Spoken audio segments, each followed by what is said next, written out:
En el video anterior vimos cómo se crearon los bancos. Sin embargo, aún no hemos visto cómo influye el gobierno o el rey en la antigüedad en esta operación que tenían los bancos. En la antigüedad, y hoy en día también se da, era muy normal de que el gobierno o el rey necesitara dinero para cosas como la exploración de nuevos lugares en el mundo, la financiación de guerras con otros gobiernos o reinados en búsqueda de conquista, o la construcción de infraestructura. En los casos de guerra o exploración típicamente, el gobierno le pedía prestado a los bancos estos comprobantes para poder financiar la guerra o en este caso la exploración. Cosa que cuando el rey o el gobierno gane la guerra o la conquista, iba a poder obtener oro desde allá y de esta forma poderle devolver todo al banco. Entonces los bancos decían, bueno, no hay problema, le podemos prestar estos comprobantes al gobierno para que vaya, haga sus cosas y cuando vuelva con oro todo va a estar bien.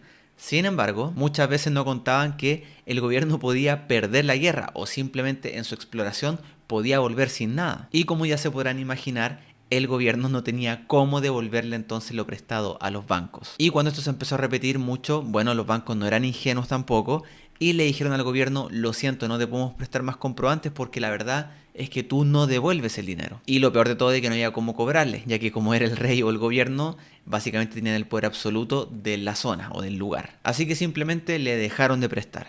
Y así fue como el gobierno o el rey abrió su propio banco. Entonces con el oro que ya tenía el gobierno, abrió su propio banco y empezaron a crear sus propios comprobantes. El problema que empezó a suceder casi de inmediato era que como el banco del gobierno básicamente subsidiaba o le prestaba dinero al mismo gobierno para las guerras, imprimía e imprimía comprobantes. Y obviamente la gente inmediatamente empezó a sospechar de que el banco del gobierno precisamente al parecer no tenía un comprobante por una unidad de oro, sino que tenía muchos comprobantes y por lo tanto no era de fiar. Y esto claramente levantó sospechas y finalmente la gente decidió dejar de usar los comprobantes del banco del gobierno porque no eran de confiar, donde finalmente un comprobante no valía una unidad de oro. Con esto una vez más el gobierno del rey se vio en problemas sobre cómo financiar ya sea sus guerras o sus conquistas. Así que en el próximo video vamos a ver cuál fue finalmente la movida que hizo el gobierno que hasta el día de hoy funciona y que claramente le dio resultado.